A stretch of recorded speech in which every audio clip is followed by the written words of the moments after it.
I don't know.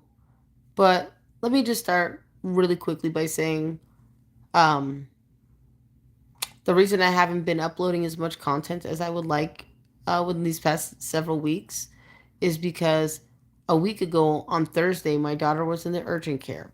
When we first arrived, we had a very normal personality, okay?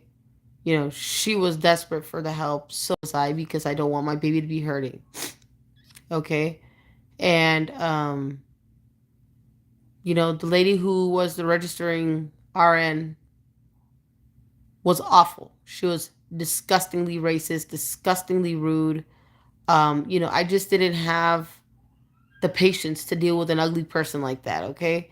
And everybody who knows me knows that I will give you a few opportunities to be stupid, and then that's when I change. And when I say I'm going to give you a few opportunities, I mean like one or twice. So she checked in my daughter. She began to break the HIPAA law. You know, she pulled up my daughter's record, which is immensely against the law, even in a medical practice as that. Okay, they're not supposed to do crap like that. Um, and so that in itself really made me really angry. And she continued to question me and my logic and this and that. I'm like, you know what? No. Okay, you're not gonna coerce me. You're not gonna blackmail me, just in the name of your fucking paycheck, woman. Okay, you're not. And I think the second time around is when I already had began to change. I was getting extremely angry and almost to a point of being irrational. And I believe that this woman knew it because we went to room 17. Two things. One thing that made me kind of upset, which I know that in the medicine community, rectal thermometer for little ones, in their opinion, it's a good idea because it's just more accurate, is what they say. However, when she did the temperature for my daughter, she was making my daughter extremely uncomfortable, and to the point that her older sister and me were both getting excessively angry. Like, we literally wanted to tear her apart. Okay? But we didn't. We kept our composure. We were professional, whatever. But look, I'm the kind of mom that I'll let you mess up once as long as it's something stupid and it doesn't cross the line. Understand that if you do something and you cross that line, I will change. And that's when things begin to get a lot scarier. So by that time, I was already upset, right? She took us to room 17, which was the so called room we thought we were going to be in, which kind of didn't really make a whole lot of sense to me just because of the fact that it also had an IV pick line, which eventually we ended up getting an IV pick line anyway. I don't know. But one thing that pissed me off is that they checked my daughter's oxygen at the beginning when we first were being checked in. It was 93 oxygen. Hold on, 93% oxygen saturation, which is below normal. For those of you parents out there who don't know, 93 is already very dangerously low for a baby who is 9 months old. Because a baby who's 9 months old should almost have almost identical to what a toddler should have. So she took us to room 17. Immediately when we got in there, um, she was agitating my daughter, set her flat on her back, knowing that her oxygen was already low. I understand having to do what you need to do to make sure that a patient or client, their needs are met and their safety and their life is, dangling in your hands. So you got to do what you got to do. I understand that. But what you guys are not understanding is that she was extremely racist. She was very abusive. She had no regard whatsoever for the fact that my daughter was already having a difficulty breathing and was just all around unwell. So I'm like, any mom who's with the program, which I am, I know a lot of information that typically almost the vast majority of most moms don't.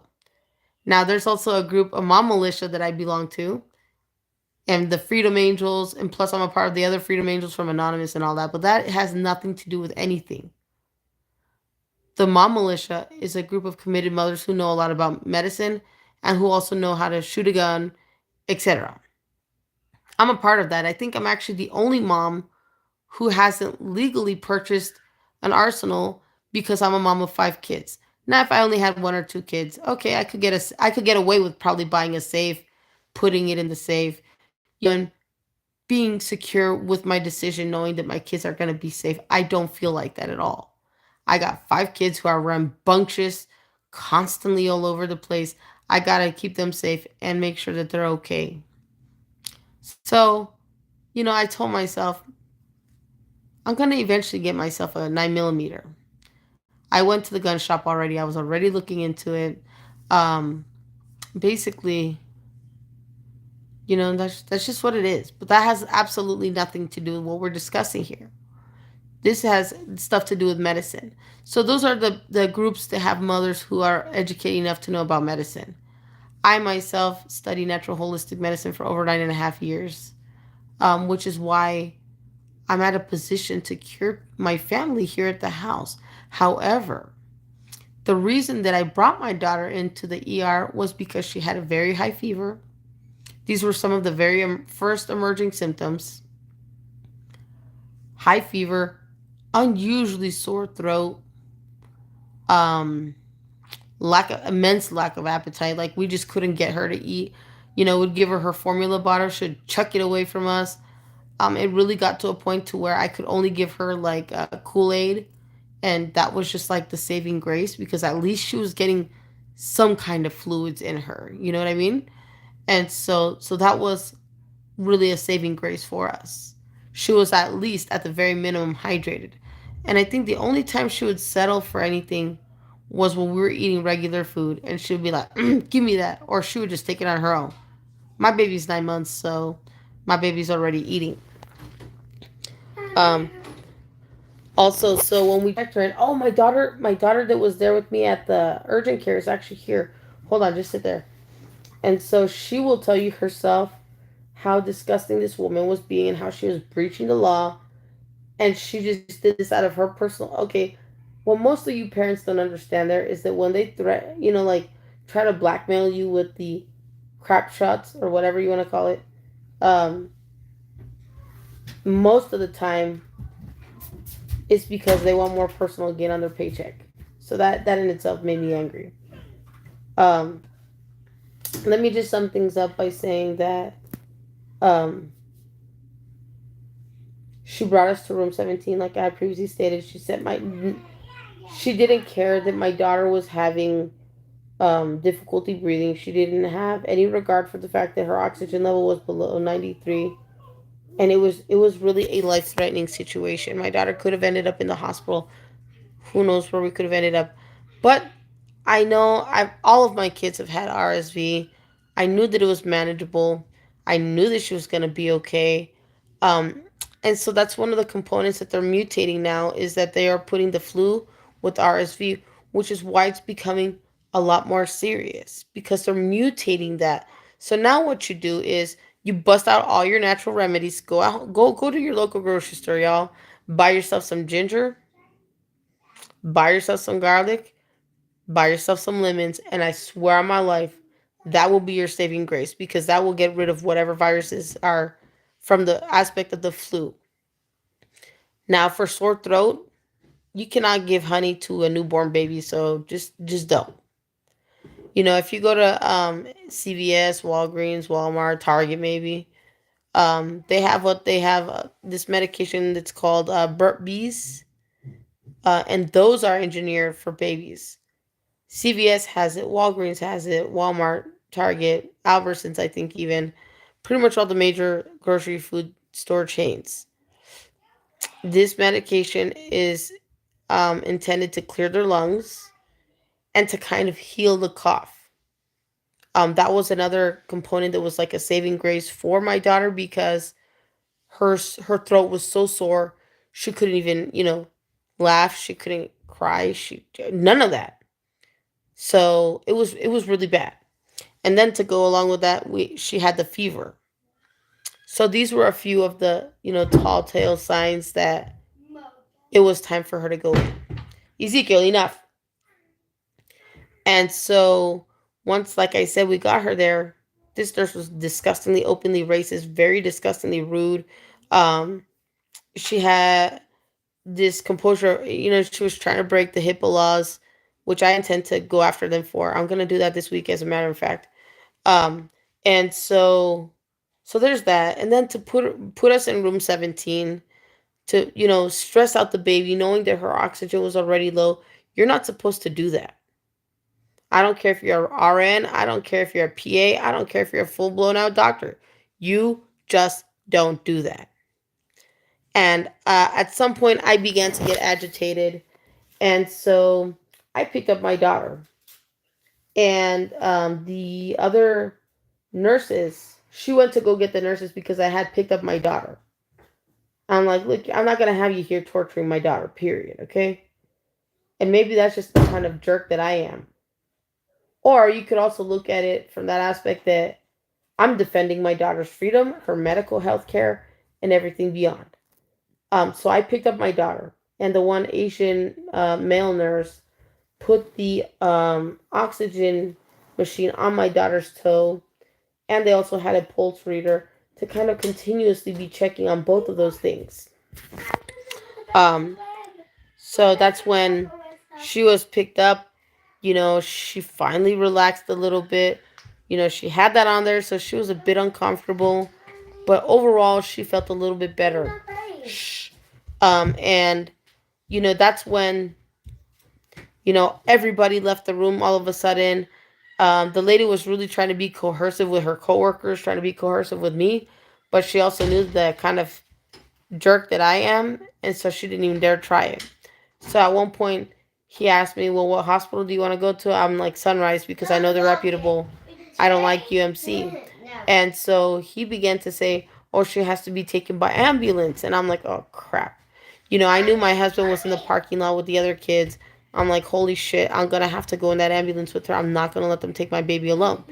If that ended up being the situation. And so I told her, I'm like, I really don't believe that she needs to go by ambulance. And I also don't believe that she needs to go to the urgent or to the ER. I think that you guys have the technology here to treat her symptoms enough to help us to go home. And that's exactly what I said. Like, I'm like, look, I'm not like one of these, because I think they have this perception of the Hispanic community that we're just kind of dumb and run down and we'll go along with anything. And I'm here to tell you, we're not dumbed down. We're not stupid. We know what we're talking about. And actually, to some extent or another, we could even potentially even know more than you guys. And so at the end of everything, the PA came back to my room and he was like, look, what's going on? Why are you picking up your daughter? I'm like, look, because they're stressing on my daughter. Her health care wasn't doing so well a minute ago.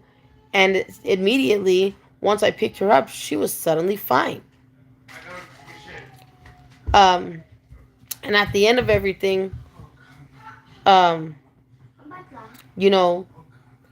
I told him I couldn't work with this nurse that was being disgustingly rude, disgustingly racist, breaching the HIPAA laws. I cannot work with somebody like that because my temper and their temper it'll be like two freaking lions going against each other, okay? Does that make any sense to any of y'all? No, it doesn't. Okay?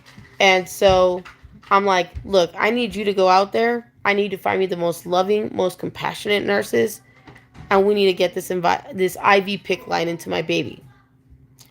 And that's exactly how I said it. I'm like, look, I cannot work with someone like that. Please, for the life of me, go find me some loving, compassionate nurses. And at the end of our visit, we had one Asian woman full with tattoos, which was so cool to kind of look at because they were actually really cool tattoos. And Bella, really? And so there was that one, and then there was two male Asian nurses, which are the two who put the IV pick line into my daughter's hand. I don't know what the whole deal with my daughter was, but for some reason or another, they couldn't find a big enough vein to put it in the upper portion of her arm. So they ended up, basically, you know, putting the PICC line in her hand. I'm certain that it was a little bit more uncomfortable, which is why my daughter wanted to do all that, picking of it. But I didn't let her.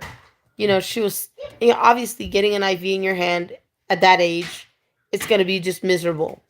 She's only 9 months old, so, she doesn't have that full on out comprehension of how it is. Y'all know what I'm saying? And so, I start to breastfeed her because I'm like, breast is best. And I've done the science, I've investigated it. And any mom who does not drink alcohol or who does not smoke, her breast milk is alive and well and can do amazing things for her baby. Breast milk, did you all know that breast milk can even cure conjunctivitis or pink eye? Mm-hmm. It sure can. Breast milk is like a miracle worker, as gross as it sounds. And so if the mom does not drink or smoke, that breast milk is like a miracle worker. And so I seen at some point that my daughter was not comfortable. Obviously, with an IV in her hand, obviously she wasn't going to be comfortable. So I began to breastfeed her. And, everything was good for about the first 35 minutes or so. But then I noticed that the PA, he was just standing there at the fucking door. Emma, pick her up. The PA was just standing there at the door. I don't even know for how long. I can't even really tell you how long. But then he casually walks up in there.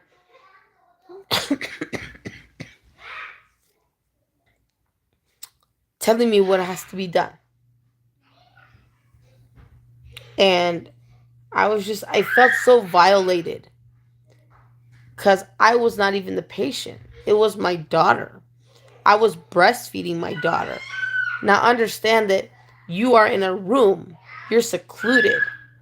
They have curtains and things like that protect you.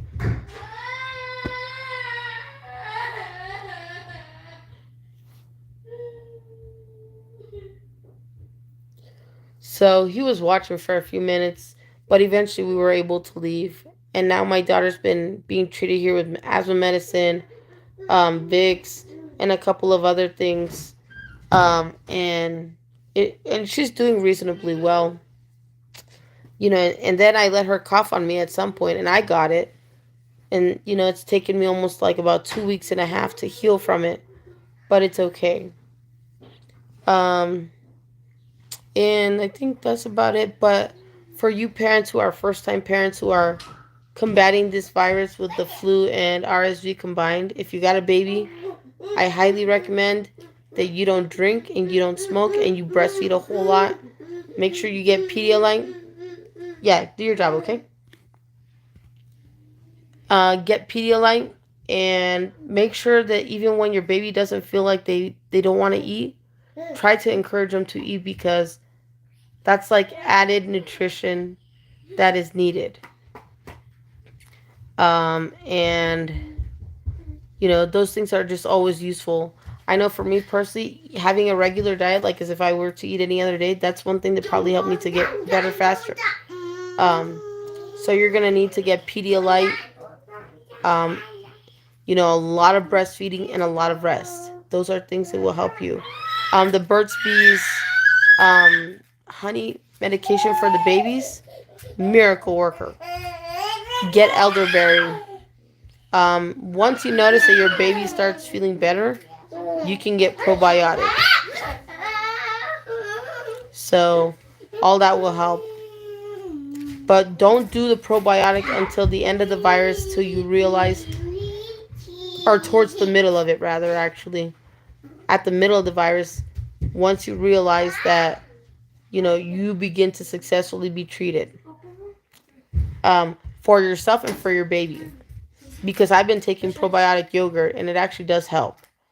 With the baby, you want to just give that grace period of when you begin to notice that they heal. And once you notice that they're on that benchmarker to healing, that's when you give them the elderberry and the probiotics and this and that, and that's what will ultimately cure your kid. This is stuff that the system doesn't want you guys to know. You gotta get a lot of rest for your baby. You gotta get elderberry probiotics, the Burt's Bees honey medicine for the throat, and if possible, the ginger and garlic tea. It's not gonna taste good, but it does make those viruses go away. Um, and all of that will help you guys immensely. Anyways, y'all, I love you, fam. Bye bye. What happened?